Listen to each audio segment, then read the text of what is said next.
Bienvenido todos los hermanos. Seguimos avanzando en el segundo libro de Reyes, los capítulos 2, 3, 4, 5. Escuchemos. Segunda de Reyes, capítulo 2. Y aconteció que, cuando quiso Jehová alzar a Elías en un torbellino al cielo, Elías venía con Eliseo de Gilgal. Y dijo Elías a Eliseo: quédate ahora aquí, porque Jehová me ha enviado a Betel. Y Eliseo dijo: vive Jehová, y vive tu alma, que no te dejaré. Descendieron pues a Betel. Y saliendo a Eliseo los hijos de los profetas que estaban en Betel, dijeron: ¿sabes cómo Jehová quitará hoy a tu señor de tu cabeza? Y él dijo: sí, yo lo sé. Calla. Y Elías le volvió a decir: Eliseo, quédate aquí ahora, porque Jehová me ha enviado a Jericó.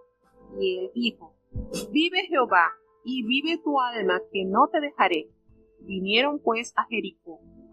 Y llegáronse a Eliseo los hijos de los profetas que estaban en Jericó, y dijéronle: ¿sabes cómo Jehová quitará hoy a tu señor de tu cabeza? Y él respondió: sí, yo lo sé. Callad. Y Elías le dijo: ruégote que te quedes aquí, porque Jehová me ha enviado al Jordán. Y él dijo: vive Jehová, y vive tu alma, que no te dejaré. Fueron pues ambos a dos. Y vinieron 50 varones de los hijos de los profetas, y paráronse enfrente a lo lejos. Y ellos dos se pararon junto al Jordán. Tomando entonces Elías su manto, doblólo, e hirió las aguas, las cuales apartaron a uno y a otro lado, y pasaron ambos en seco. Y como hubieron pasado, Elías dijo a Eliseo: pide lo que quieres que haga por ti, antes que sea quitado de contigo. Y dijo Eliseo: ruégote que las dos partes de tu espíritu sean sobre mí. Y él le dijo: cosa difícil has pedido. Si me vieres cuando fuere quitado de ti, te será así hecho, mas si no, no. Y aconteció que, yendo ellos hablando, he aquí, un carro de fuego con caballos de fuego apartó a los dos. Y Elías subió al cielo en un torbellino, y viéndolo Eliseo, clamaba: Padre mío, carro de Israel y su gente de a caballo. Y nunca más le vio. Y trabando de sus vestidos, rompiólos en dos partes. Alzó luego el manto de Elías que se le había caído, y volvió, y paróse a la orilla del Jordán. Y tomando el manto de Elías que se le había caído, hirió las aguas, y dijo: ¿dónde está Jehová, el Dios de Elías? Y así que hubo del mismo modo herido las aguas, apartáronse a uno y a otro lado, y pasó Eliseo. Y viéndole los hijos de los profetas que estaban en Jericó de la otra parte, dijeron: el espíritu de Elías reposó sobre Eliseo. Y viniéronle a recibir, e inclináronse a él hasta la tierra. Y dijéronle: he aquí hay con tus siervos 50 varones fuertes. Vayan ahora y busquen a tu señor. Quizá lo ha levantado el espíritu de Jehová y lo ha echado en algún monte o en algún valle. Y él les dijo: no enviéis. Mas ellos le importunaron, hasta que, avergonzándose, dijo: enviad. Entonces ellos enviaron 50 hombres, los cuales lo buscaron 3 días, mas no lo hallaron. Y cuando volvieron a él, que se había quedado en Jericó, él les dijo: ¿no os dije que no fueseis? Y los hombres de la ciudad dijeron a Eliseo: he aquí el asiento de esta ciudad es bueno, como mi señor ve, mas las aguas son malas y la tierra enferma. Entonces él dijo: traedme una botija nueva, y poned en ella sal. Y trajéronse. Y saliendo él a los manaderos de las aguas, echó dentro la sal, y dijo: así ha dicho Jehová: yo sané estas aguas, y no habrá más en ella muerte ni enfermedad. Y fueron sanas las aguas hasta hoy, conforme a la palabra que habló Eliseo. Después subió de allí a Betel, y subiendo por el camino, salieron los muchachos de la ciudad, y se burlaban de él, diciendo: ¡Calvo, sube! ¡Calvo, sube! Y mirando él atrás, viólos, y maldíjolos en el nombre de Jehová. Y salieron 2 osos del monte, y despedazaron de ellos 42 muchachos. De allí fue al monte de Carmelo, y de allí volvió a Samaria. Llegó el día que Eliseo temía. Su señor fue arrebatado. Este gran profeta, siervo de Dios, Elías, es enviado entonces a buscar. Nos habla la palabra de Dios que Elías lo quiso levantar en un torbellino al cielo. Cuando Jehová lo quiso levantar en un torbellino al cielo, Elías venía entonces con Gilgal, con Eliseo de Gilgal, venían de Gilgal. Y Eliseo pues le dijo, mira, mejor quédate aquí porque Jehová me ha enviado que vaya a Betel. Y bueno, Eliseo le dijo, de una manera, esta manera de pronunciar es que era como un juramento inquebrantable. Cuando le expresa, vive Jehová y vive tu alma, que no te dejaré. Y así él persistió con Elías y llegó hasta Betel. Y cuando ya llegaron a Betel, se acercan entonces los hijos de los profetas que estaban allí en Betel. Y le dijeron a Eliseo, ¿tú sabes qué? Jehová te va a quitar hoy a tu señor. Y él dijo, sí, ya lo sé, calle.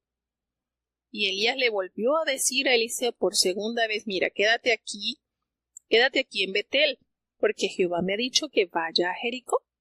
Y Jehová le dijo, mira, y Eliseo vuelve a pronunciar el mismo juramento, vive Jehová y vive tu alma, que yo no te dejaré. Y persistió en acompañarlo hasta la ciudad de Jericó. Y se acercaron los hijos que estaban allí en Jericó y le volvieron a decir, este fue otro grupo de hombres, y le dijeron, ¿tú sabes que Jehová hoy va a quitar a tu señor Elías de ti? Y él le dijo, sí, lo sé, calle. Va entonces Elías y le dice, mira, quédate aquí en Jericó, porque Jehová me ha enviado a que vaya al Jordán. Y él le dijo nuevamente la tercera vez, vive Jehová y vive tu alma, que yo no te dejaré. Y siguió a Elías hasta el Jordán. Y allí vinieron 50 varones de los hijos de los profetas y se pararon allí delante de ellos a lo lejos, y ellos dos estaban junto al Jordán. Y nos narra la palabra de Dios que Elías tomó su manto, lo dobló, y con el manto golpeó las aguas, y las aguas del Jordán al instante se apartaron a un lado y al otro lado, y ambos atravesaron este río en seco. Recordemos que este suceso también ocurrió cuando Josué se dirigía a Canaán para conquistar estas tierras. Josué también, cuando los sacerdotes llevaban el arca del pacto, las aguas se detuvieron y todos pasaron en seco. Y aquí vuelve a acontecer este acontecimiento sobrenatural. Las aguas del Jordán son separadas para darle paso a estos dos grandes profetas. Y Elías, ya cuando había cruzado el Jordán, le dice a Eliseo, mira, pide lo que tú quieras que haga por ti antes de que yo sea quitado de ti. Y este acontecimiento nos da a entender que tanto los profetas de estos lugares estaban al tanto de lo que sucedería. ¿Cómo? No se sabe. ¿De qué manera? Ellos ya tenían el testimonio de que ese día el profeta Elías sería arrebatado por Jehová. Ya esto era un secreto a voces. Pues que esto sucedía algo así como cuando alguien va a morir, alguien que tiene un padre o una persona muy influyente va a morir y desea entregar sus riquezas, posiblemente pues a los que estén allí más cercanos. Y Eliseo entendía esto, Eliseo sabía la función por la cual él estaba siguiendo a Elías, sería el sucesor, pero no se conformó con eso. Él anheló un crecimiento espiritual muy grande, a tal modo que él le dice, mira, ya sé, te vas a ir, está bien, pero yo te voy a rogar que tú me des esa doble porción de tu espíritu para mí. Y esta doble herencia era demandado o le pertenecían a los hijos primogénitos.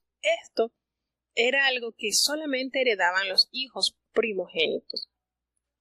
Y él le expresa esa necesidad, consciente del arduo trabajo que le esperaba a Eliseo, porque enfrentar el reino del norte, que estaba sumergido en la más grande idolatría, no iba a ser trabajo fácil. Pero él sabía y entendía que era con la capacidad de Dios que él podía vencer las adversidades. Y Eliseo le responde a esta demanda: mira, has pedido una cosa bien difícil, pero si tú me vieres cuando yo fuere quitado de ti, así va a ser hecho. Pero si no me ves, no. Entonces le da a entender que debe posar su mirada en lo que él quiere. Quiere que la doble porción del espíritu de Elías reposara sobre Eliseo. Bueno, tienes que tener fija tu mirada, que nada distraiga el blanco de esa soberana vocación a la que quieres alcanzar. Le dijo: es difícil, pero no imposible que tengas la demanda que has pedido. Nos sucede a nosotros también. Nosotros anhelamos algo y parece cosa difícil, pero no imposible cuando nosotros nos enfocamos en aquello a lo que enaltece a Dios y fortalece nuestra alma. Porque ¿quién iba a ser enaltecido con el poder que reposaría sobre Eliseo? Pues el Dios de Elías, Jehová de los ejércitos. Y aconteció que ellos estaban allí hablando, y de repente aparece ese carruaje de fuego con caballos de fuego, y esto apartó a ambos, y Elías entonces es elevado al cielo envuelto en un torbellino. Gloriosa manifestación, algo tremendo.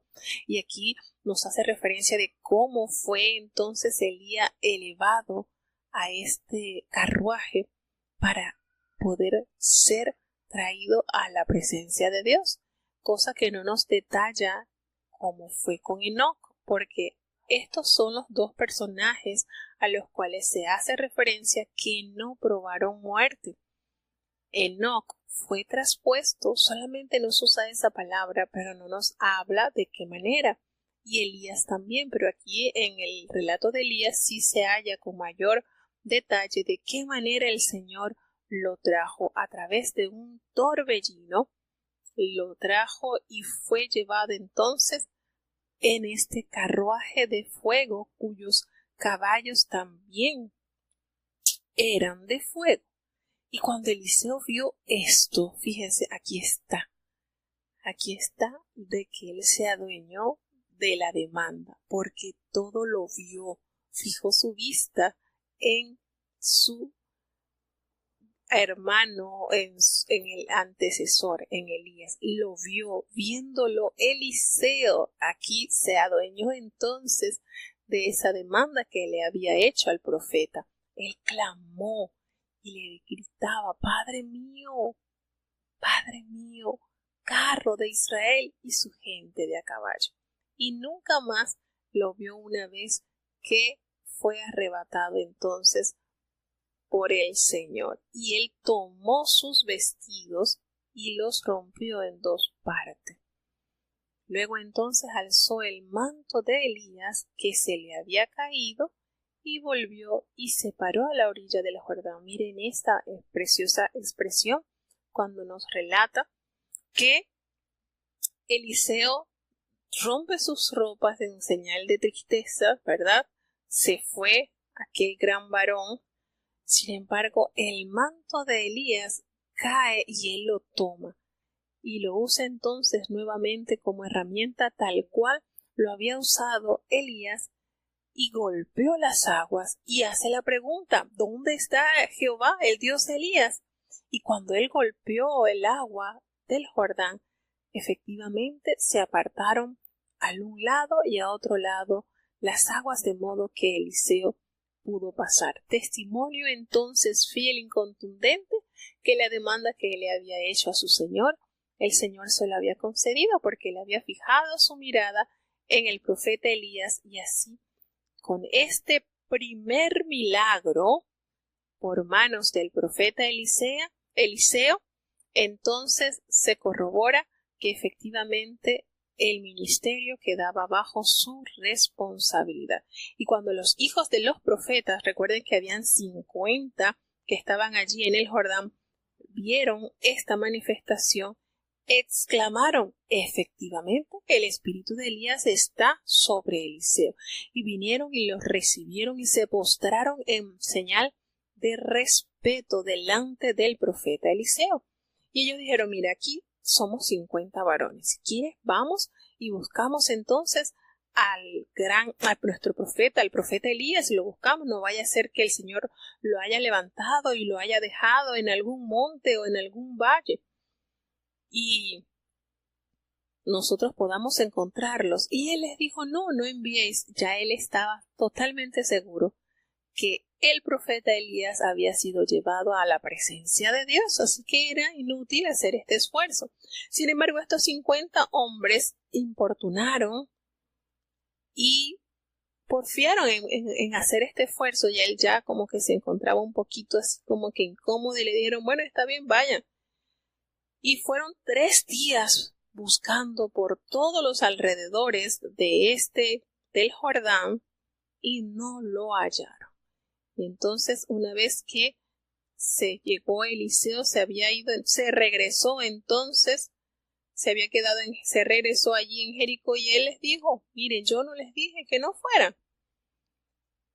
Y los hombres de la ciudad que estaban allí en Jericó, había un lugar donde estaba colocada una ciudad, y esa agua era insalubre, no se podía tomar, y la tierra era mala. Claro, el agua al ser insalubre, pues no pueden vivir animales, no se pueden reproducir plantas, y entonces esta tierra era estéril. Y cuando él estaba allí, se cree que, este lugar era Jericó, una parte de Jericó, y él les dijo: mire, tráiganme una vasija nueva, y allí en esa vasija pónganle sal. Y así lo hicieron. Los hombres le llevaron la vasija y la sal a Eliseo, y él llegó a los manantiales del agua, donde estaba, como quien dice, el nacimiento de las aguas, y allí echó en ese manantial la sal. Y él dijo: así ha dicho Jehová, yo sané estas aguas, y no habrá más en ella muerte ni enfermedad.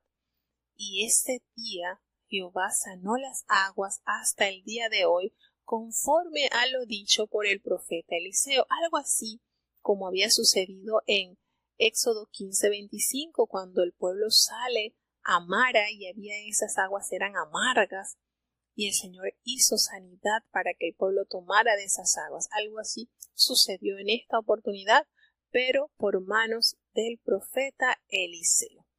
Nos dice entonces que de allí de Jericó regresa a Betel, porque recuerden que el trayecto que él tuvo con el profeta Elías había sido Betel, había sido Jericó y había sido Jordán. Entonces él regresa a Betel, va regresando, y allí se encuentra entonces por el camino unos muchachos, y que estos muchachos se burlan de él y empiezan a expresarle que subiera, le dicen calvo, ¿no? Y estos versículos, pareciera que representaran a Eliseo como un hombre implacable, como un hombre malo. Sin embargo, dicen, pues según los usos del idioma y la cultura de esta época, la palabra muchachos aludía a gente idólatra, no a simplemente jóvenes inocentes, no, a gente idólatra. Y la frase que ellos le repetían, sube, sube, parece como si se estuviesen burlando de la ascensión de Elías. Y en esto, pues, implicaba que se estaban burlando del Dios de Elías y de Eliseo, por lo que fueron prontamente castigados, a tal punto que él los maldice, y salen al encuentro de estos 42 mozos, 2 osos que despedazaron de ellos 42 muchachos. Entonces allá había un grupo de muchachos, y de este grupo de muchachos 42 fueron despedazados. Triste situación que fue provocada por la burla de estas personas insensatas. Y aquí entonces vemos ocurrir el tercer milagro por mano de Eliseo. El primero fue que fue abierta nuevamente las aguas del Jordán, luego sana estas aguas que no se podían tomar, y aquí entonces a través de esta maldición al instante ocurre el castigo por parte de Dios para estos muchachos que estaban haciendo desmérito de los acontecimientos que Jehová había dado. Entonces, de esta manera, él entonces se va al monte Carmelo y de allí regresa a Samaria, capital del reino del norte. Seguimos avanzando entonces en este viaje por las páginas de la Escritura. Como se puede notar, en Segunda de Reyes se detalla bastante sobre el ministerio del profeta Eliseo, pero recordemos que este gran varón de Dios, gran profeta, tuvo un ministerio bastante arduo, puesto que Jehová en la misericordia y en su amor consideró la petición de Elías al pedirle que ya quería morir, estaba totalmente devastado. Y Dios en su amor, en su misericordia, pues le da la oportunidad de que él unja a Eliseo para que siguiera el ministerio que le correspondía al profeta Elías. Algo así como lo experimentó Moisés en sus momentos de tristeza, de depresión. Hubo una oportunidad que él se deseó tanto la muerte porque notaba que era demasiado pesada la carga del pueblo, y Jehová en su misericordia le da 70 ancianos para que le ayudaran a llevar la carga. Entonces notemos de qué manera Dios conoce la capacidad de sus siervos, su integridad, sus anhelos, y esto nos hace confiar en Él, porque Dios todo lo tiene bajo control y sus detalles son sumamente delicados y se apegan a la necesidad de sus hijos. Entonces esto es maravilloso cuando nosotros notamos que Dios no es un Dios, un tirano, que es un dictador, que es así, punto, y te vas a quedar y vas a permanecer porque yo te he mandado. No, el Señor conoce nuestra fragilidad, conoce nuestras necesidades, y en vista de la situación que Elías había presentado, pues le da entonces la oportunidad para que él prepare a Eliseo, y así Eliseo siguiera con este ministerio que le había dejado como herencia el profeta Elías. Seguimos avanzando entonces hacia el capítulo 3 de Segunda de Reyes. Segunda de Reyes, capítulo 3. Y Joram, hijo de Acab, comenzó a reinar en Samaria sobre Israel el año 18 de Josafat, rey de Judá, y reinó 12 años. E hizo lo malo en ojos de Jehová, aunque no como su padre y su madre, porque quitó las estatuas de Baal que su padre había hecho. Mas allegóse a los pecados de Jeroboam, hijo de Nabat, que hizo pecar a Israel y no se apartó de ellos. Entonces Mesa, rey de Moab, era propietario de ganado, y pagaba al rey de Israel 100,000 corderos y 100,000 carneros con sus vellones. Mas muerto Acab, el rey de Moab, se rebeló contra el rey de Israel, y salió entonces de Samaria el rey Joram, e inspeccionó a todo Israel. Y fue y envió a decir a Josafat, rey de Judá: el rey de Moab se ha rebelado contra mí. ¿Irás tú conmigo a la guerra contra Moab? Y él respondió: iré, porque como yo, así tú, como mi pueblo, así tu pueblo, como mis caballos, así también tus caballos. Y dijo: ¿por qué camino iremos? Y él respondió: por el camino del desierto de Idumea. Partieron pues el rey de Israel y el rey de Judá y el rey de Idumea, y como anduvieron rodeando por el desierto 7 días de camino, faltóles el agua para el ejército y para las bestias que los seguían. Entonces el rey de Israel dijo: que ha llamado Jehová a estos 3 reyes para entregarlos en manos de los moabitas. Mas Josafat dijo: ¿no hay aquí profeta de Jehová para que consultemos a Jehová por él? Y uno de los siervos del rey de Israel respondió y dijo: aquí está Eliseo, hijo de Safat, que daba agua a manos a Elías.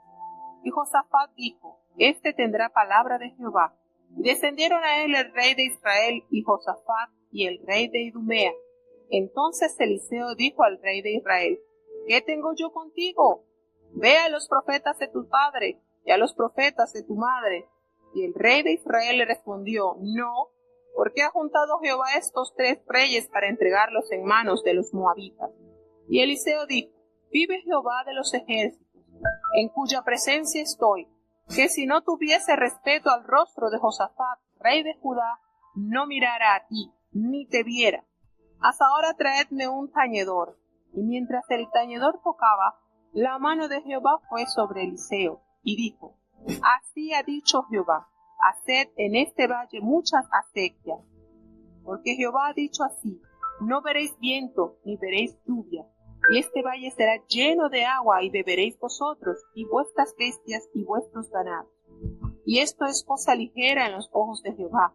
Dará también a los moabitas en vuestras manos. Y vosotros heriréis a toda ciudad fortalecida y a toda villa hermosa, y talaréis todo buen árbol, y cegaréis todas las fuentes de agua, y destruiréis con piedras toda tierra fértil. Y aconteció que por la mañana, cuando se ofrece el sacrificio, he aquí vinieron aguas por el camino de Idumea, y la tierra fue llena de aguas.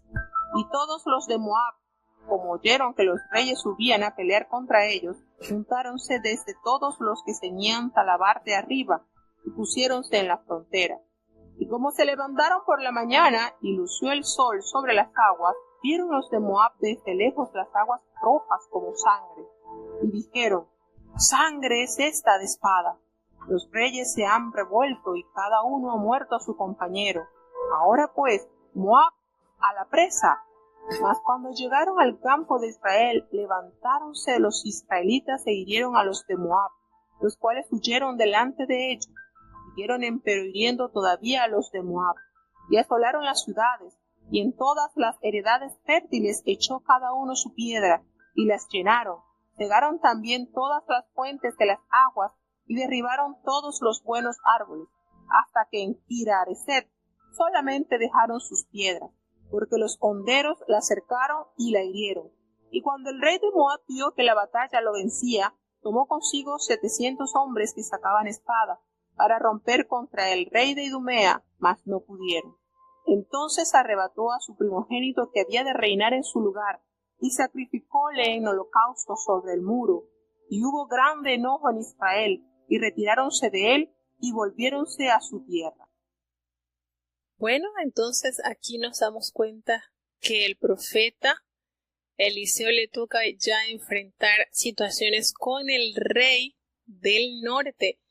Y nos explica en el capítulo 3 de Segunda de Reyes que Joram era hijo de Acab y él comenzó a reinar. Recordemos que antes de Joram estaba gobernando Ocosías, su hermano, pero como Ocosías no tuvo hijos, él reinó solamente 2 años, muere porque se cae de la altura y recuerdan que el profeta Eliseo le dijo, tú no vas a levantarte de ahí, vas a morir, y efectivamente así sucedió. Entonces llega al poder su hermano Joram, y por supuesto había buenas relaciones diplomáticas entre el rey Josafat y la familia de Acab, a tal punto que este hombre que llega al poder, Joram, pasa a ser entonces parte de la familia real del sur. Él pide ayuda a Josafat. Cuando él comenzó a reinar en Samaria sobre Israel, el año 18 de Josafat, ya Josafat tenía 18 años en el poder, y Josafat reinó por espacio de 25 años. Sube al poder Josafat cuando tenía 35 años y gobierna por espacio de 25 años. Tenía 35 cuando subió al poder y 25 años reinó, total de 60 años. Y él hizo lo malo.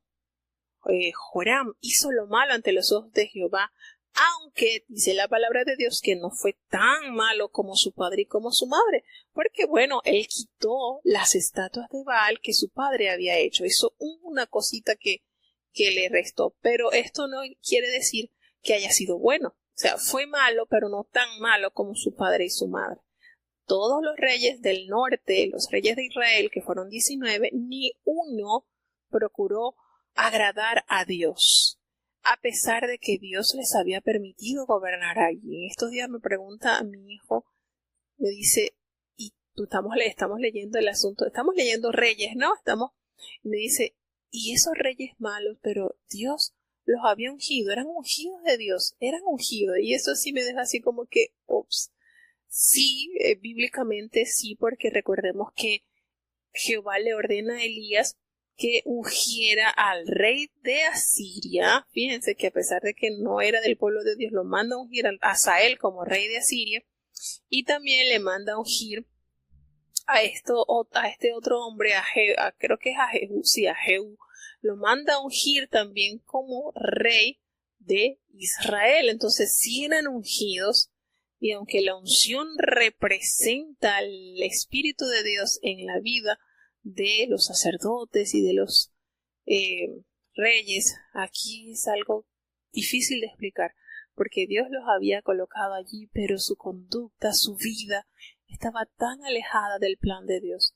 Entonces, obviamente, estos hombres no hicieron lo bueno y no, bíblicamente, pues, no tienen salvación, porque imagínense, instaron a la idolatría, al pecado, a la abominación, a los actos inmorales que hacían estos pobladores que Jehová había mandado a exterminar, porque había sido tanto su pecado que los pobladores de Canaán habían sido raídos, aunque no todos lo hicieron, es decir, el pueblo de Israel no exterminó a todos como el Señor se lo había ordenado, dejó a algunos, y eso después les sirvió como aguijón también al pueblo de Israel. Entonces estos hombres efectivamente tuvieron la oportunidad de agradar a Dios, de servir. Recordemos las promesas que Jehová por boca del profeta Ahías le había prometido a Jeroboam, todas las bendiciones que el Señor le había dado para que él las tomara, pero él rechazó todo eso. Entonces ahí es donde entra lo que se conoce como la libertad de escoger. El Señor nos pone la vida y la muerte. Escoge la vida, dice el Señor. Y estos reyes lamentablemente no escogieron la vida en Dios.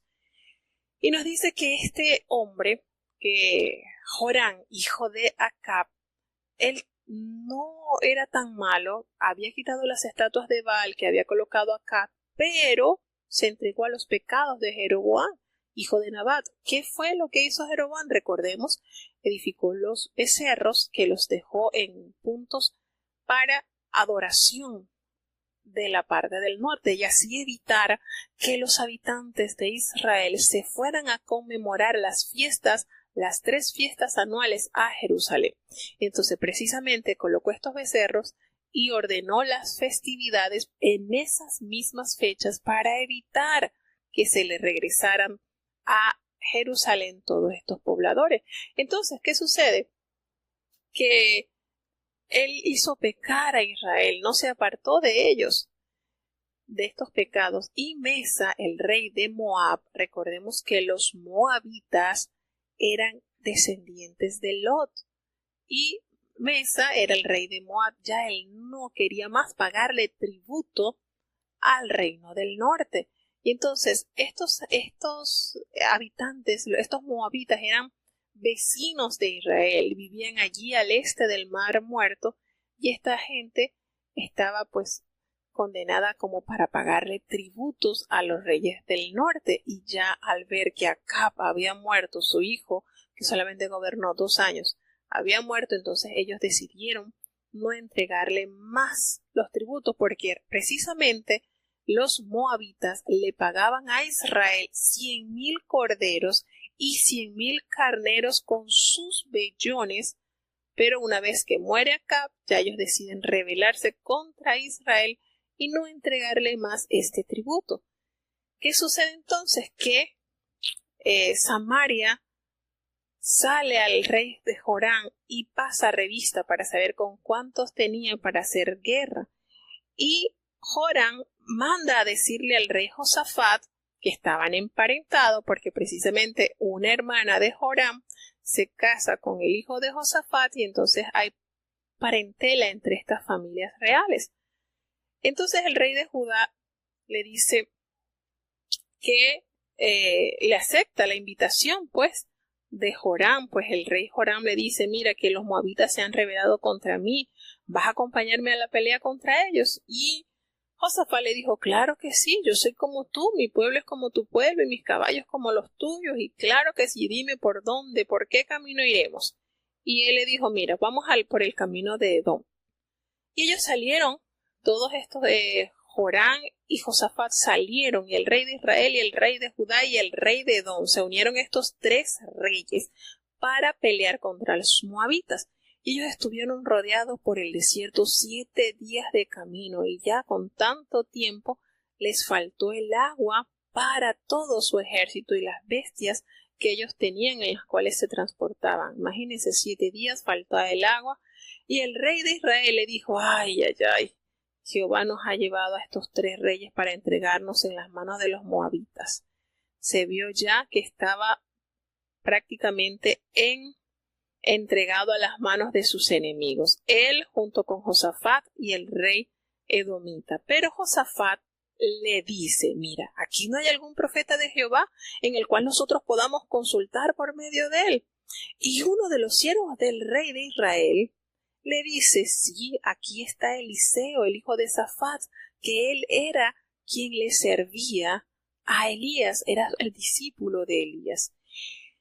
Y Josafat le dijo, mira, es seguro que él tendrá palabra de Jehová para nosotros, así que vamos. Y ellos descendieron, el rey de Israel, Joram, y Josafat y el rey de Edom salieron al encuentro de Eliseo.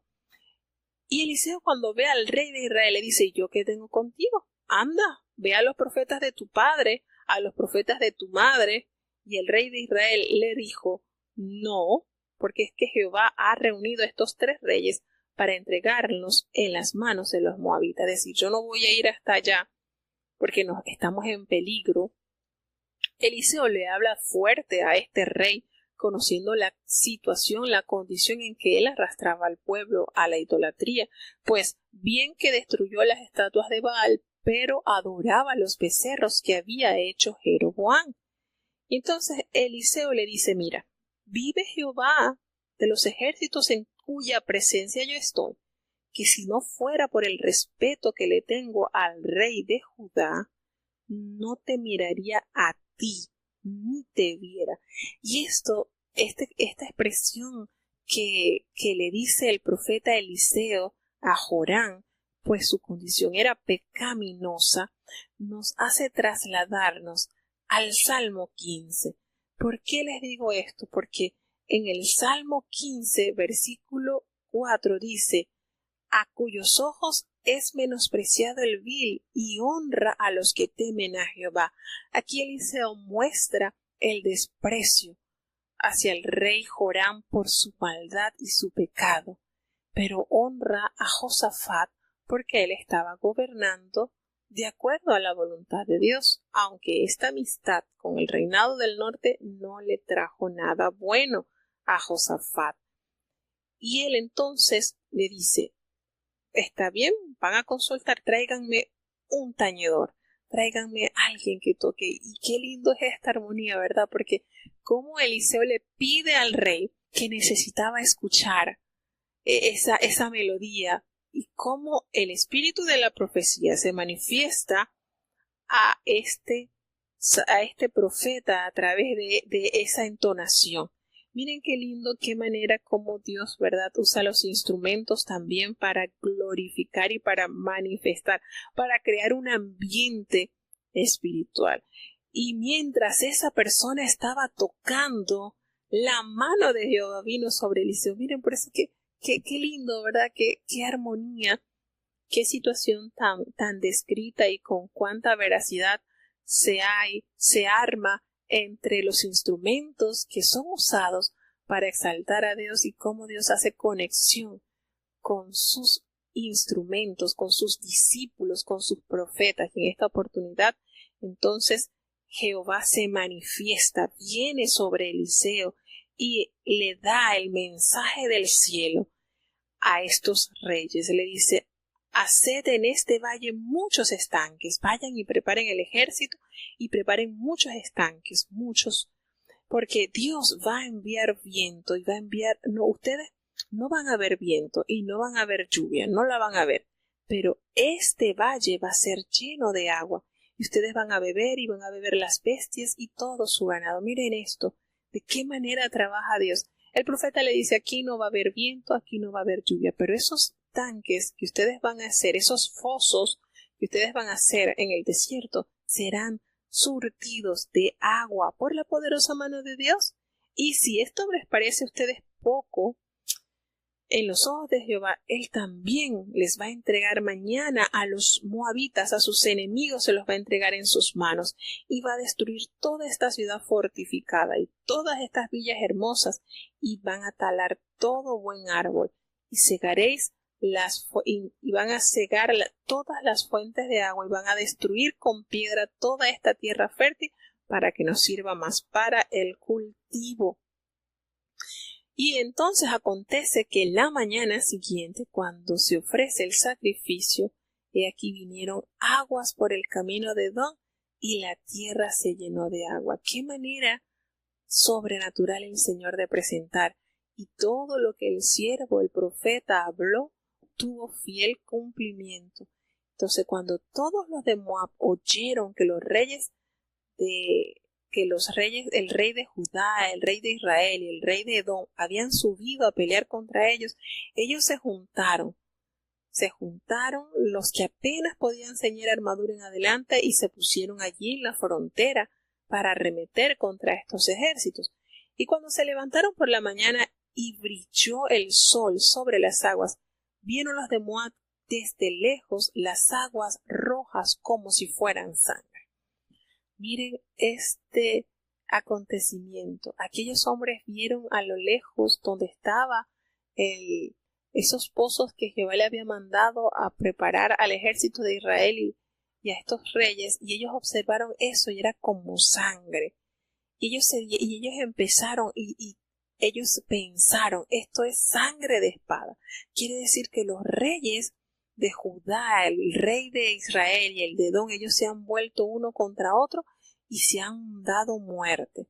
Ahora, bueno, esta es nuestra oportunidad, dijo los de Moab, vamos a pasar al botín y tomemos todo el botín que se haya. Ellos dedujeron que esto que ellos habían observado era la sangre que había sido vertida, porque entre estos tres reyes se habían como peleado ellos mismos, entre ellos tres mismos se habían peleado. Y resulta que no fue así, todo esto lo permitió Dios. Dios es tan creativo y tan maravilloso. Y ellos entonces se fueron para buscar el botín, pero cuando ellos llegaron al campamento de Israel, se levantaron entonces los israelitas y los atacaron. Ellos cayeron en una emboscada prácticamente, y esa emboscada la preparó el Señor. Y ellos huyeron delante de los israelitas, pero persiguieron y mataban a los de Moab. Todo esto fue creado por Jehová. Y ellos asolaron las ciudades y todas las tierras fértiles, así como Jehová les ordenó. Echaron piedras sobre estas tierras fértiles y llenaron todas los tanques de agua, todas las fuentes de aguas las cubrieron y derribaron, como el Señor les había dicho por boca del profeta Eliseo, derribaron todos los árboles hasta que nada más dejaron piedras y los destruyeron. Y cuando el rey de Moab entonces vio toda esta situación, que habían sido vencidos en la batalla, tomó consigo a 700 hombres que manejaban espadas para atacar al rey de Edom, pero no pudieron. Ellos no pudieron vencer a ninguno de estos reyes. Entonces el rey de Moab, tomó a su primer hijo, al primogénito que había de reinar en su lugar, es decir, a su sucesor, y lo sacrificaron en holocausto sobre el muro de la ciudad. Y hubo tan grande enojo contra Israel que se apartaron de él y se volvieron a su tierra. Toda esta gente que estaba luchando con el rey de Moab se fueron. ¿Qué sucedió acá? Pues estos hombres este rey de Moab hizo un sacrificio humano. A su primogénito, el que debía tomar la silla del poder, lo sacrificó para sus dioses, quizás pensando que esto le permitiría a ellos vencer a Israel y a los demás reyes. Y aconteció que este hecho que él realizó le fue desagradable y el pueblo se fue de allí. Quedaron allí entonces vencidos porque la poderosa mano de Dios había asistido a estos reyes. Así de bueno y así de bondadoso es Dios. A través del profeta Eliseo le dio a conocer qué debían realizar y el Señor efectivamente le da la victoria.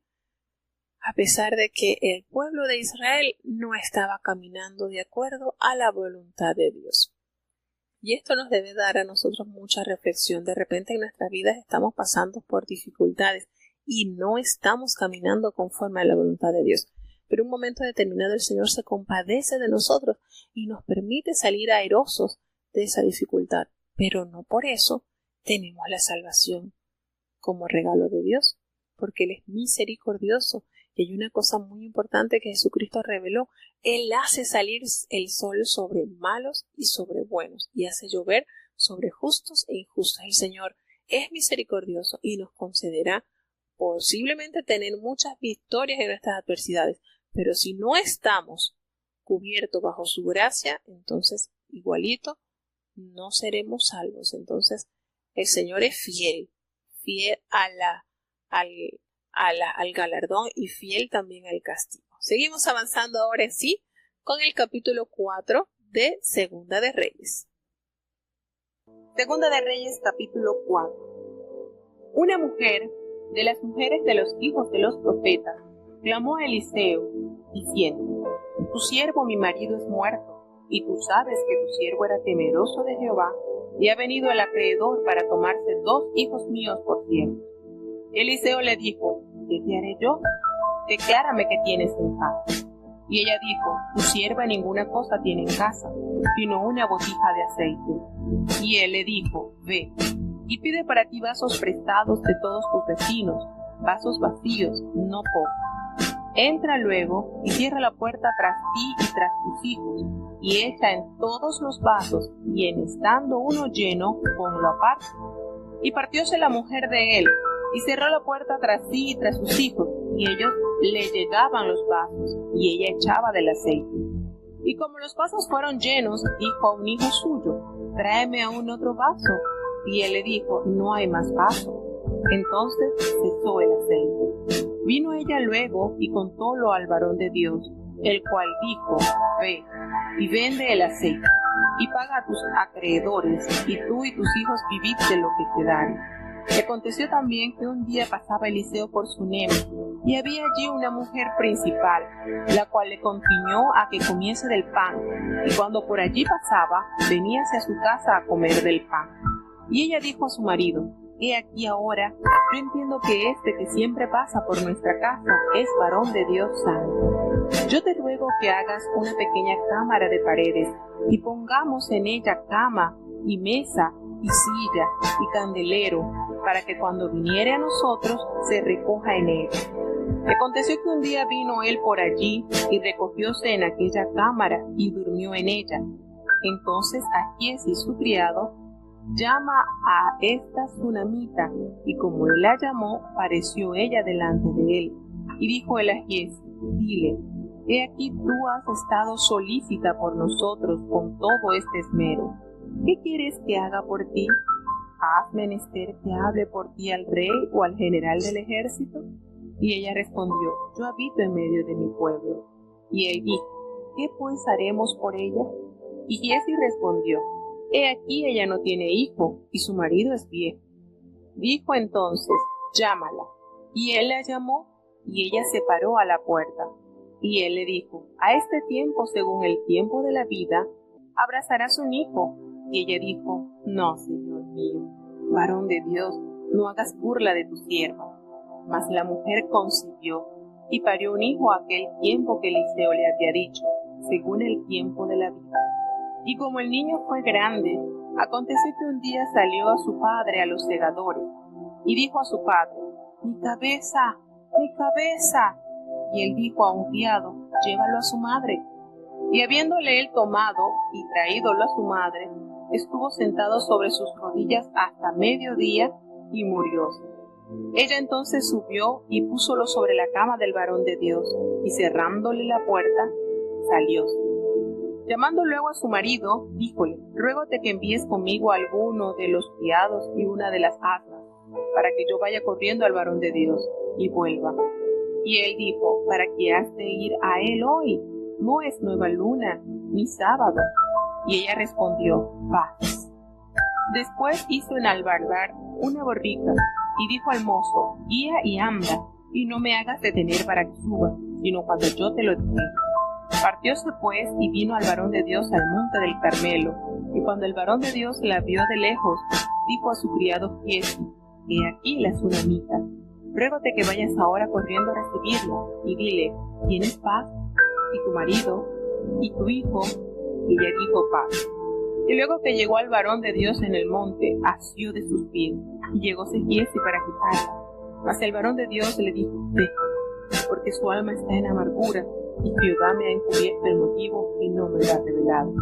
Y ella dijo: ¿pedí yo hijo a mi señor?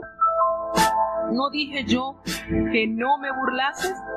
Entonces dijo él a Giezi: ciñe tus lomos y toma mi bordón en tu mano, y ve. Y si alguno te encontrare, no lo saludes. Y si alguno te saludare, no le respondas. Y pondrás mi bordón sobre el rostro del niño. Y dijo la madre del niño: vive Jehová, y vive tu alma, que no te dejaré. Él entonces se levantó y siguióla. Y Giezi había ido delante de ellos, y había puesto el bordón sobre el rostro del niño, mas ni tenía voz ni sentido. Y así se había vuelto para encontrar a Eliseo, y declaróselo diciendo: el mozo no despierta. Y venido Eliseo a la casa, he aquí el niño que estaba tendido muerto sobre su cama. Entrando él entonces, cerró la puerta sobre ambos, y oró a Jehová. Después subió y echóse sobre el niño, poniendo su boca sobre la boca de él, y sus ojos sobre sus ojos, y sus manos sobre sus manos suyas. Así se tendió sobre él, y calentóse la carne del joven. Volviéndose luego, paseóse por la cama a un pan aparte y a otra, y después subió, y tendióse sobre él, y el joven estornudó 7 veces, y abrió sus ojos. Entonces llamó él a Giezi, y díjole: llama a esta sunamita. Y él la llamó, y entrando ella, él le dijo: toma tu hijo. Y así que ella entró, echóse a sus pies, e inclinóse a tierra. Después tomó su hijo, y salió. Y Eliseo se volvió a Gilgal. Había entonces grande hambre en la tierra, y los hijos de los profetas estaban con él. Por lo que dijo a su criado: pon una grande olla, y haz potaje para los hijos de los profetas. Y salió uno al campo a coger hierba, y halló una como parra monté, y cogió de ella una faldada de calabazas silvestres, y volvió y cortólas en la olla del potaje, porque no sabía lo que era. Echóse después para que comieran los hombres, pero sucedió que comiendo ellos de aquel guisado, dieron voces, diciendo: varón de Dios, la muerte en la olla, y no lo pudieron comer. Él entonces dijo: traed harina, y esparcióla en la olla, y dijo: echa de comer a la gente, y no hubo más mal en la olla. Vino entonces un hombre de Baal-Salisa, el cual trajo al varón de Dios panes de primicia, 20 panes de cebada, y trigo nuevo en su espiga, y él dijo: da a la gente para que coma. Y respondió su sirviente: ¿cómo he de poner esto delante de 100 hombres? Mas él tornó a decir: da a la gente para que coma, porque así ha dicho Jehová: comerán y sobrarán. Entonces él lo puso delante de ellos, y comieron, y sobróles conforme a la palabra de Jehová. Bueno, aquí tenemos este acontecimiento en este capítulo 4 que tanto, pero tanto hay que compartir. Cuánta riqueza espiritual en este capítulo, cuántos milagros Jehová dio por mano del profeta Eliseo. De verdad que este profeta, este varón de Dios, cómo llegó, cómo entregó su voluntad al servicio de Dios, cómo Dios lo hizo ser un tremendo instrumento en sus manos. Y este varón, este profeta Eliseo, se halla entonces acá con una situación bastante agobiante, podemos decir. Imagínese, llega este profeta y se encuentra con una viuda, una mujer de las mujeres de los hijos de los profetas. Y hay algo bonito acá que resaltar. En la Biblia de estudio dice que según Josefo, este historiador judío, asegura que esta mujer era la esposa del profeta Abdías. Imagínense lo que uno se va enterando a través de los estudios. El historiador judío Josefo explica que esta mujer en necesidad era la viuda de nada más y nada menos que del profeta Abdías. Y esta mujer clamó al profeta Eliseo y le dice: mira, tú sabes que tu siervo, mi marido, ha muerto, y tú sabes que tu siervo era temeroso de Jehová, y ha venido el acreedor para tomarse 2 de mis hijos para llevárselo como esclavo.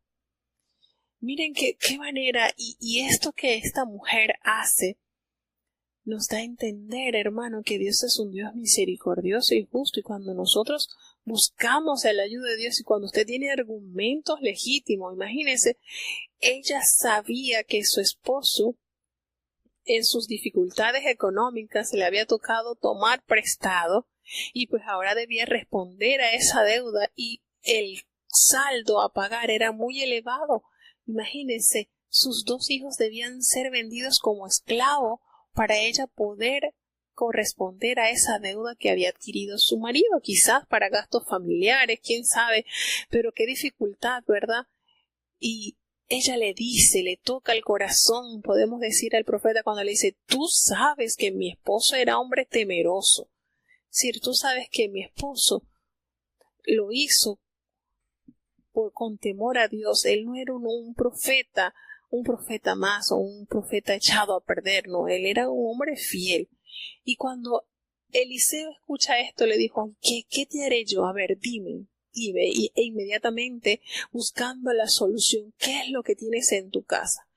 Y ella le dice: mira, yo no tengo ninguna cosa de valor, lo único que tengo es una vasija de aceite. Y bueno, esta vasija de aceite al parecer contenía aceite de oliva, porque era lo que más se usaba para cocinar y como combustible. Y esto pues era de gran valor.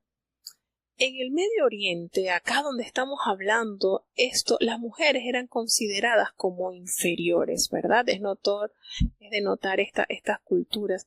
Sin embargo, este milagro que el Señor hizo por mano del profeta Eliseo demuestra el cuidado y la provisión de Dios para los desamparados y los discriminados. La provisión era proporcional a la fe de la mujer y a su necesidad. Y él le dijo: mira, vamos a hacer una cosa. Anda a tus vecinas, a tus vecinos, y pídeles que te presten vasijas, pero no pocas. Busca vasijas prestadas, no pocas, y vas a entrar a tu casa y vas a cerrar tu puerta con tus hijos y vas a comenzar a llenar esas vasijas con el aceite que tienes allí en esa botija. Y la mujer hizo así, cerró la puerta, y al igual que sus hijos, pues la cerraron y comenzaron a traerle los hijos las vasijas que sus vecinos le habían dado prestado, y ella echaba y llenaba. Cuando las vasijas estuvieron llenas, ella le dijo a uno de sus hijos: tráigame la otra vasija. Y el joven le dijo: no, ya no hay más. Entonces hasta allí quedó la provisión del aceite. Y ella llegó al varón de Dios, a Eliseo, y le dice: ¿qué hago? Y entonces ve y vende. Ella le contó ese milagro que había sucedido y él le dio la orden: anda, vende ese aceite y le pagas a tus acreedores, y tú y tus hijos pues vivan con lo que les quedó. Y este milagro tan maravilloso que narra el capítulo 4 de Segunda de Reyes nos conmueve el alma, hermanos, porque imagínense cuánta adversidad, cuántos pensamientos pasarían por esta mujer al saber y al decirle a Dios: mira, mi esposo fue tu siervo y en qué calamidad estamos ahora al perder 2 de nuestros hijos por culpa de las deudas. Y el Señor, a través de la voz del profeta Eliseo le da esa respuesta a esas oraciones que esta mujer elevaba al cielo. Y es notorio, miren esto, ella estaba siendo atormentada por estos acreedores, estos hombres que le habían dado dinero prestado a su esposo. Pero el profeta, para que ella no olvidara la dependencia de Dios, le dice, ve y búscate muchas vasijas, pídeles que te presten, ni siquiera que te regalen, que te presten. Y así lo hizo ella hasta el último potecito que fue llenado, que cuando ella pidió más, no hubo más, allí cesó el aceite. Miren qué manera, vender todo que el aceite de sumo valor, pagar a sus deudores y con eso ella podía seguir sustentando a su familia. Pero a la vez también tenía que recordar que debía pagarle a todos estos vecinos esos tanquecitos, esos potecitos, esas tazas que le habían dado prestada. Entonces miren cómo es, como siempre tiene que haber un vínculo de nosotros para estar refugiados en Dios. Siempre. Qué manera Dios de suplir a esta mujer esta gran necesidad. Qué manera Dios de demostrarle que a los que le sirven a Dios en las pocas cosas o en las muchas, el Señor no olvida su esfuerzo. Y esto estamos seguros que ayudó a esta familia para sustentarse no solamente económicamente, sino espiritualmente, reconociendo que Dios es su proveedor. Y acontece también que Eliseo pasaba por Sunem y allí pues había una mujer muy importante que ella lo invitaba insistentemente para que comiese y para que estuviese allí. Y ella le dijo una vez a su marido, mira, yo entiendo que este hombre que pasa siempre por nuestras casas es un varón santo de Dios. ¿Qué percibió la sunamita en Eliseo, hermanos? La fragancia de la santidad, del buen óleo que el Señor vierte sobre las almas convertidas a su servicio. Esto lo percibió esta mujer a tal punto que invirtió en este hombre al tenerlo posando cómodamente en su hogar. Y le dice, vamos a hacer una recámara que tenga su cama, su mesa, su silla, su candelero. Y cuando él pasare, no solamente quiero que pase y que se estacione un ratito, que se pose acá en nuestro hogar. Y así lo hicieron. Le construyeron ese aposento y allí entonces el siervo de Dios era muy bien tratado por esta mujer. Y Giezi le dice a su criado, el profeta llama a Giezi y le dice, mira, llama a la sunamita. Y él la va y la llama y le dice, mira, ¿qué quieres que haga por ti? Dime, porque tú te has esmerado tanto por atendernos tan bien, ¿en qué quieres que te favorezca? ¿Necesitas que hable por ti al rey o al general del ejército? Y Eliseo estaba diciendo esto porque Eliseo tenía contacto con el rey de Israel y con sus grandes siervos. Y ella le dijo, no, para nada, no te preocupes, yo habito aquí en medio de mi pueblo tranquilo. Pero esto no dejó tranquilo al profeta y le da a conocer esta inquietud a Giezi y le dice, ¿qué haremos por ella? ¿Qué podemos hacer? Y Giezi, pues quizás más observador, le dice, mira, ella no tiene hijo, porque su marido está viejo. Y él la llama, entonces Eliseo le dice, mira, ella se para allí a la puerta de la habitación y le dice, mira, el año que viene, por este tiempo, tú vas a abrazar un niño. Y ella le dice, no, señor mío, no hagas burla de tu sierva, no me digas esto, porque, bueno, conocía la condición, pues, de su esposo.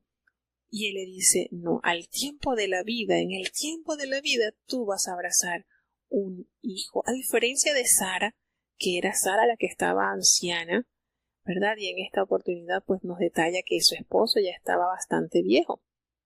Pero el milagro ocurrió.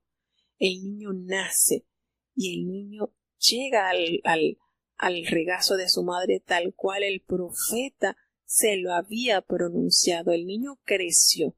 Pero acontece que un día el niño estaba allí con su padre, allí en el trabajo de los segadores, y él empezó a gritarle a su padre, ¡ay, mi cabeza y mi cabeza! Y el papá pues le dio la orden que se lo llevara a su hijo, a su madre, y viendo que la mamá lo tomó, la sunamita lo tomó y lo sentó allí en su rodilla hasta el mediodía, y allí queda el niño muerto. Y esta mujer no fue a gritarle, a decirle al esposo, mira que mi hijo murió, nada. Esta mujer actuó de una manera tan sabia, tan centrada en lo que ella había visto de la vida de este profeta. Muchos piensan que este niño murió quizás de una inflamación cerebral producida por la insolación que estaba allí recibiendo del lugar donde estaban cosechando. Y esta mujer agarra a este niño, lo guarda, lo acuesta en la cama del varón de Dios, y cerrada la puerta salió. Ni siquiera le notificó al padre del niño, sino que ella llama a su marido y le dice, mira, yo necesito que envíes a algunos criados, porque ella no, pues como mujer no debía estar por allí sola, porque yo necesito ir hacia el varón de Dios para que vaya y regrese. Y él se sorprende y le dice, bueno, pero ¿por qué vas a verle hoy? Hoy no es nueva luna, no es día de reposo. Y ella le dice, sabiamente, paz, no te preocupes, ya. Miren la manera en que esta mujer, con sabiduría y temor en su corazón, va a resolver esto que le ha sucedido. Y ella prepara el asno y se dirige hacia el profeta, y él va en camino y le dice a su siervo, le dice, mira, no te vayas a detener por nada. Y así fue parte hacia el encontrarse con Eliseo allí al monte Carmelo. Y cuando el profeta vio a esta mujer, le dice a su criado, ay, aquí está la tsunamita, y te ruego que vayas rápido y la recibas, y le preguntes que si todo está bien, o si le está bien a su marido o su hijo. Y ella, cuando Giezi hace lo que le dice el profeta Eliseo, ella no gasta tiempo con Giezi conversando y planteándole su dolor o cuál fue el motivo de su visita, no. Esto nos da a entender que ella observaba en Giezi conductas no genuinas de un verdadero discípulo, mientras que ella se enfocó, la vista la tuvo en el profeta, porque en él había esencia de Dios. Y entonces ella le dijo que ella llega donde estaba el varón de Dios y se le postra a los pies, y Giezi se le acerca para quitarla. Y Eliseo le dice, no, déjala, porque es que su alma está en amargura. Y Jehová no me ha dicho cuál es el motivo, no me ha revelado, no sé qué es lo que la tiene así. Y esta mujer se postra a los pies del profeta y le dice, yo te pedí hijo, yo no te dije que no te burlases de mí. Entonces él le dijo a Giezi, mira, prepárate, toma mi báculo y te vas. Y si alguien te va a saludar, no saludes nada, no pierdas tiempo. Y vas a poner mi báculo sobre el rostro del niño. Miren qué le ordena a Giezi. Y la madre del niño le dijo, mira, vive Jehová y vive tu alma, que yo no te voy a dejar. Esto que está sucediendo acá nos da a entender que Giezi no caminaba conforme a la fe, porque ella no confió en eso que el profeta le ordenó a Giezi. Hasta que tú no vayas, hasta que tú no asistas, hasta que tú no hagas algo por la vida de mi hijo, yo no te voy a dejar. Y miren, Giezi tomó el báculo del profeta y se dirigió a la casa de la tsunamita e hizo conforme a la orden de Eliseo, pero nada sucedió. ¿Estaba Giezi bien espiritualmente? Me parece que no. Y la tsunamita lo había percibido, me parece, da a entender, porque ella no busca solución en el siervo Giezi. Y él entonces se levantó con ella y se va. Pero Giezi se había ido mucho más adelante y había hecho tal cual Eliseo le había dicho, pero el niño no despertó. Y cuando Eliseo entra a la casa, a la habitación, y ve al niño allí tendido sobre su cama, muerto, él entonces cierra la puerta y ora a Jehová. Allí derrama esa petición al Señor y se tiende sobre el niño y pone su boca hacia su boca, como extendiéndole, como pasándole ese hálito de vida, y sus ojos sobre sus ojos, y sus manos sobre sus manos, y se tiende sobre el cuerpo del niño hasta entrar en calor. Y acontece algo sobrenatural, porque él se pasea por la cama a una y otra parte, y después vuelve y se sube sobre el niño, y nuevamente lo hace, hasta que el niño por 7 veces estornuda y abre sus ojitos. Entonces él llamó a su criado Giezi y le dice, llama a la sunamita. Y él la llamó. Y cuando ella entró, él le dijo, aquí está tu hijo. Y así que ella entró, se echó a los pies del profeta y se inclinó a tierra, y ella tomó a su hijo y salió. Qué manera esta mujer de enfocarse en donde está la solución. Ella llegó precisamente a la fuente donde Dios estaba ministrando el profeta Eliseo. Y nosotros podemos deducir que todo esto que sucedió, ella estaba muy clara, observaba la vida del profeta porque lo tenía allí como un huésped regular, y también a Giezi. Ella algunas cosas malas tuvo que haber visto de Giezi, que no se consoló en que Giezi le preguntara y ella darle razón de su visita, y tampoco se consoló en que el profeta lo enviara con su báculo para que el niño pudiera vivir. Entonces esto nos da a entender que esta mujer estaba bien clara en que Dios era quien dirigía la vida de este gran siervo de Dios. Resulta que Eliseo se va entonces a Gilgal, regresa, y había una grande hambre en la tierra, y los hijos de los profetas estaban allí con él. Y él le dijo a su criado, ¿quién era su criado? Recordemos quién era su criado, Giezi, que pusiera una olla grande para hacer un potaje para todos los hijos de los profetas.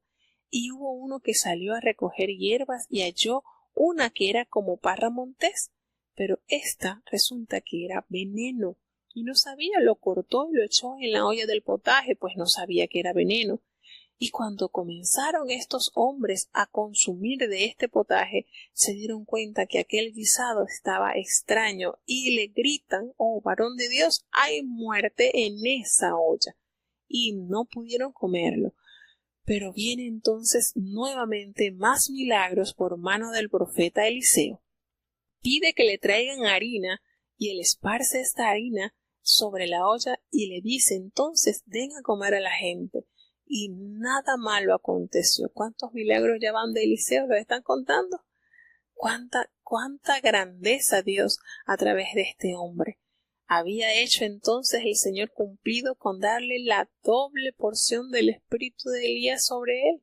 Nos parece que sí.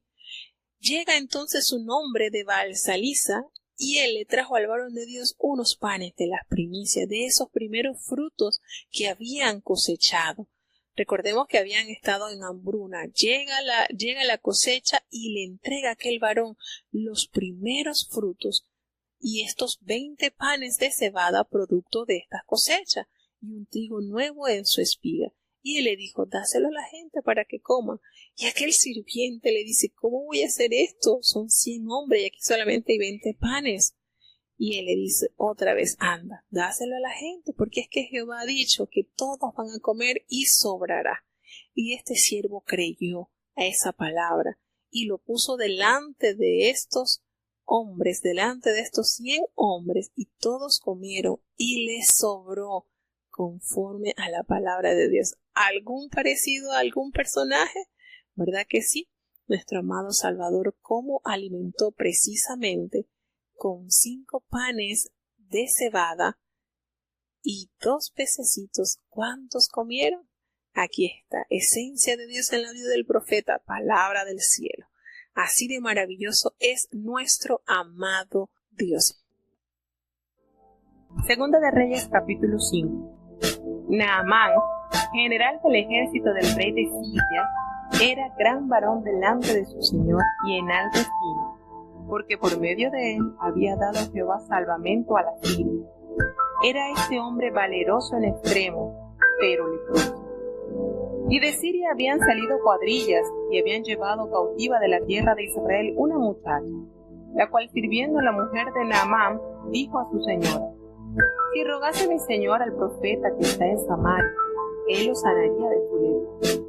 Y entrando Naamán a su señor, declaróselo diciendo, así y así ha dicho una muchacha que es de la tierra de Israel. Díjole el rey de Siria, anda, ve, y yo enviaré letras al rey de Israel. Partió pues él, llevando consigo 10 talentos de plata, y 6,000 piezas de oro, y 10 mudas de vestido. Tomó también letras para el rey de Israel, que decían así. Luego, en llegando aquí estas letras, sabe por ellas que yo envío a ti mi siervo Naamán, para que lo sanes de su lepra. Y luego que el rey de Israel leyó las cartas, rasgó sus vestidos y dijo: ¿Soy yo Dios que mate y dé vida, para que éste envíe a mí a que sane un hombre de su lepra? Considerad ahora y ved cómo busca ocasión contra mí. Y como Eliseo, varón de Dios, oyó que el rey de Israel había rasgado sus vestidos, envió a decir al rey: ¿por qué has rasgado tus vestidos? Venga ahora a mí, y sabrá que hay profeta en Israel. Y vino Naamán con sus caballos y con su carro, y paróse a las puertas de la casa de Eliseo. Entonces Eliseo le envió un mensajero, diciendo: Ve y lávate 7 veces en el Jordán, y tu carne se te restaurará, y serás limpio. Y Naamán se fue enojado, diciendo: He aquí yo decía para mí, saldrá él luego, y estando en pie invocará el nombre de Jehová su Dios, y alzará su mano, y tocará el lugar, y sanará la lepra. Habana y Farfar, ríos de Damasco, ¿no son mejores que todas las aguas de Israel? Si me lavare en ellos, ¿no seré también limpio? Y volvióse, y fuese enojado. Mas sus criados se llegaron a él, y habláronle, diciendo: Padre mío, si el profeta te mandara alguna gran cosa, ¿no la hicieras? ¿Cuánto más, diciéndote: lávate y serás limpio? Él entonces descendió y zambullóse 7 veces en el Jordán, conforme a la palabra del varón de Dios, y su carne se volvió como la carne de un niño, y fue limpio. Y volvió el varón de Dios, él y toda su compañía, y púsose delante de él, y dijo: He aquí ahora conozco que no hay Dios en toda la tierra, sino en Israel. Ruégote que recibas algún presente de tu siervo. Mas él dijo: Vive Jehová, delante del cual estoy, que no lo tomaré. E importunándole que tomase, él nunca quiso. Entonces Naamán dijo: Ruégote pues, ¿no se dará a tu siervo una carga de un par de semilas de aquesta tierra? Porque de aquí adelante tu siervo no sacrificará holocausto ni sacrificio a otros dioses, sino a Jehová. En esto perdone Jehová a tu siervo, que cuando mi señor entrare en el templo de Ritmón, y para adorar en él se apoyare sobre mi mano, y yo también me inclinare en el templo de Ritmón, y en el templo de Ritmón me inclino, Jehová perdone en esto a tu siervo. Y él le dijo: Vete en paz. Partióse pues de él, y caminó como el espacio de 1 milla. Entonces Giezi, criado de Eliseo, el varón de Dios, dijo entre sí: He aquí mi señor estorbó a este Ciro Naamán, no tomando de su mano las cosas que había traído. Vive Jehová, que correré yo tras él, y tomaré de él alguna cosa. Y siguió Giezi a Naamán, y como le vio Naamán que venía corriendo tras él, apeóse del carro para recibirlo, y dijo: ¿Va bien? Y él dijo: Bien, mi señor me envía a decir: He aquí vinieron a mí en esta hora del monte de Efraín 2 mancebos de los hijos de los profetas. Ruégote que le des 1 talento de plata y sendas mudas de vestido. Y Naamán dijo: Ruégote que tomes 2 talentos. Y él le contiñó, y ató 2 talentos de plata en 2 sacos, y 2 mudas de vestidos, y púsolo a cuestas a 2 de sus criados, que lo llevasen delante de él. Y llegado que hubo a un lugar secreto, él lo tomó de mano de ellos, y guardólo en casa. Luego mandó a los hombres que se fueran. Y él entró, y púsose delante de su señor.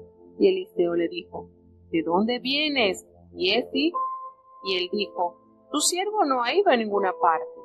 Él entonces le dijo: ¿No fue también mi corazón cuando el hombre volvió de su carro a recibirte? Es tiempo de tomar plata y de tomar vestidos, olivares, viñas, ovejas, bueyes, siervos y siervas.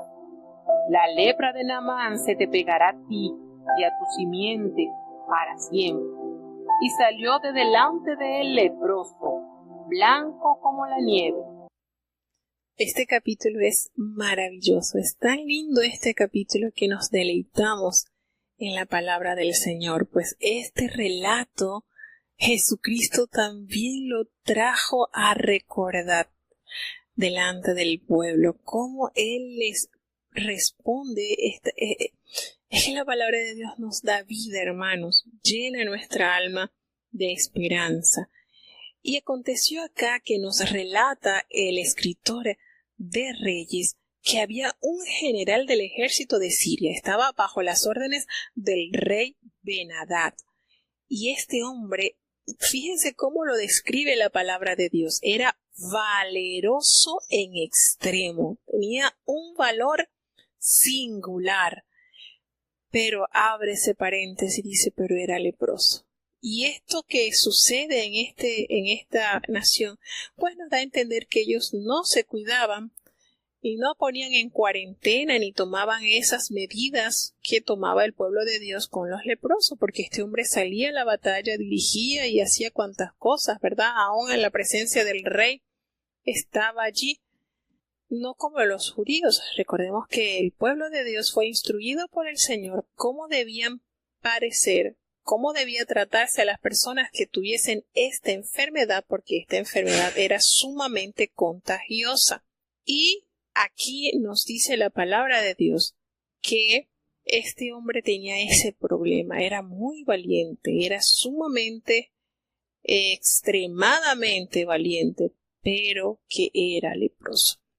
Y Jesucristo en el Evangelio según San Lucas capítulo 4, el versículo 27 nos dice que había muchos leprosos en Israel en el tiempo del profeta Eliseo, pero que a ninguno de ellos fue limpiado sino a Naamán el sirio. Es lindo nuestro Señor, ¿verdad? Cuando nos recuerda esta historia, lo maravilloso, lo que Dios hace en la vida de todo ser que le busca. Y hay algo aquí muy lindo cuando dice que de Siria habían salido muchas bandas armadas y en esas bandas habían llevado cautiva a una muchacha, a una joven de la tierra de Israel. Pero ella era sirviente, ella era sierva, era allí la criada de la mujer de Naamán. Y esta mujer, al ver cómo Dios, porque aquí nos relata la palabra de Dios que por medio de Naamán, Jehová había dado salvación a Siria. Miren esto. Y esta muchacha, buena predicadora de las buenas nuevas, que a pesar de su condición de estar cautiva, ella no cerró la boca para anunciar que en Israel hay poder de Dios. Ahí está el Dios sanador, que aunque esa enfermedad era incurable, el Señor tiene el poder para liberar a su amo de esta terrible enfermedad. Y ella le comenta a su señora y le dice, mira, si mi señor fuera al profeta que está allá en Samaria, él lo sanaría de su lepra. Y esta mujer, pues al conocer de esta posible solución a esta enfermedad, le llegó y le dijo a Naamán, le dijo todo. Mira, así y así me ha dicho esta muchacha que viene de Israel. Y cuando Naamán escuchó esto, no dudó. Habla con el rey Ben-Hadad y le dice que podía tener solución su problema. Y él le dijo, anda, yo voy a enviar, no vas a ir solo, yo voy a enviar cartas al rey de Israel. ¿Quién era el rey de Israel que estaba allí? Al tanto era Jorán. Y le dice, yo voy a enviar cartas para que él te diga. Y este hombre se prepara para emprender su viaje y lleva 10 talentos de plata y 6,000 piezas de oro. Imagínense qué riqueza. Y 10 mudas de vestidos. Y él toma también la carta que el rey le había escrito al rey de Israel, que decía así: cuando lleguen a ti estas cartas, sabe por ellas que yo he enviado a ti mi siervo Naamán para que lo sanes de su lepra. Entonces el rey de Israel lee estas cartas e inmediatamente se pronuncia en señal de luto y rasga sus vestidos y le dice, es que yo soy Dios que mate y que dé vida para que este hombre envíe mi carta para que yo le sane a un hombre de su lepra. Consideren, miren ahora cómo está buscando ocasión para entrar en problemas y en conflicto. Pero aunque no habían, ¿verdad?, de medios de comunicación ni habían redes sociales, inmediatamente esta nota llegó a oídos del gran profeta Eliseo y se le da a conocer la actitud que había tomado el monarca. Y cuando este hombre escucha lo que había hecho el rey, el varón de Dios le manda a decir al rey: ¿por qué tú has rasgado tus vestidos? ¿Qué pasa? Venga ahora este hombre y sabrá que aquí en Israel hay profeta de Jehová. Envíemelo. Y Naamán se direccionó, ya no al castillo, ya no a Samaria donde estaba el rey, se direccionó al lugar donde estaba residiendo el gran profeta de Dios. Parte junto con sus caballos y con todos sus servidores, y él se para allí, a la puerta de la casa del gran profeta. Y Eliseo ni siquiera se preocupó por asistir al gran general de Asiria, quizás cuidándose de la ley de salud y de la ley de la limpieza de los leprosos, no sabemos, pero él ni siquiera se movió, sino que envía a un siervo, a un mensajero, y le manda las instrucciones, le dice: dile que se vaya al Jordán y que allí se sumerja 7 veces para que su carne pues sea restaurado y ya quede limpio. Y esta actitud de Naamán hace entender lo que le faltaba a este hombre. Además de leproso, tenía un orgullo y tenía una manera de soberbia tremenda, y el Señor quería hacer algo mejor en él. No solamente quería sanar su piel, sino también su alma. Y este hombre se va indignado. ¿Por qué? Porque él ya se había figurado una sanidad perfecta. Ya él venía, imagínese este hombre haciendo ese largo viaje, y él ya se estaba imaginando cómo sería su sanidad. El profeta vendría, imagínense, cuando supiera que el general del ejército de Asiria estaba allí buscando la sanidad. Ese profeta vendría, pondría su mano sobre la enfermedad, sobre su parte afectada, invocaría al Señor allí. Él iba a alzar su mano, iba a tocar el lugar y sanaría la lepra.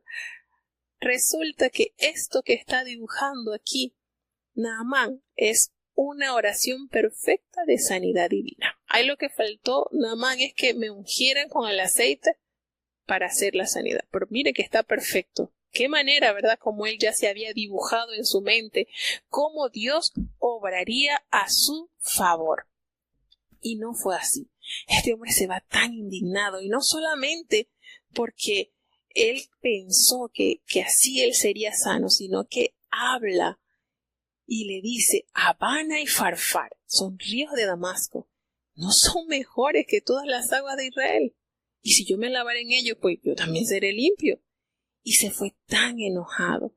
Y esto que pronunció Naamán me ha hecho mucho reflexionar y decir: ¿cuánto nos falta a nosotros cambiar? Nuestras principales batallas son con nosotros mismos.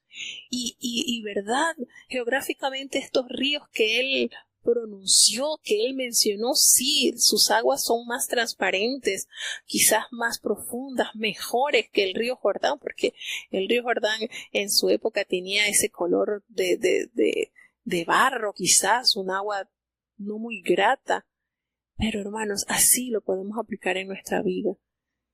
Yo lo he entendido así. ¿Cuántas instituciones religiosas más organizadas, con mayor riqueza, con mayor pomposidad que la nuestra, ¿verdad? Una iglesia sencilla, humilde, con aproximadamente unos 12,000 miembros en todo el mundo. Y muchos podrían ver esta iglesia, mira tantas cosas deficientes que hay quizás. Si me voy a otra iglesia también me puedo salvar. Así yo lo he entendido. Y qué lindo es cuando nosotros entendemos que así, en esta sencilla, humilde iglesia, quizás no tiene tanta pomposidad, tanta gente ilustre, tanta preparación, pero aquí Dios derrama de su unción, de su sanidad, y hay salvación, que es lo más importante. Entonces, ¿qué nos queda a nosotros? Zambullirnos en este pueblo, vivir conforme a la voluntad de Dios y obedecer, sujetarnos. Ese ego, ese orgullo, esa como yo pienso es lo mejor, no. Eso no nos va a dar avance, eso no nos va a permitir creer, eso nos va a alejar de las aguas donde hay sanidad a nuestra alma. Este pueblo es humilde, es sencillo, tiene pocos feligreses. Hermano, por aquí está lo más lindo. Aquí somos henchidos y llenados con el Espíritu de Dios. La presencia de Dios está dirigiendo a este pueblo. Y si es cierto, usted mirará alrededor y verá instituciones con 80 millones de feligreses o más, y todo organizado, y qué instituciones y escuelas y hospitales y cosas grandes. Y usted dirá, pero allí también puedo alcanzar salvación. ¿Allí acaso está? Si está el Espíritu de Dios, es el que lo está dirigiendo hacia allá. Analicemos bien esto y profundicemos. ¿Qué estamos buscando nosotros? ¿No es la salvación de nuestra alma?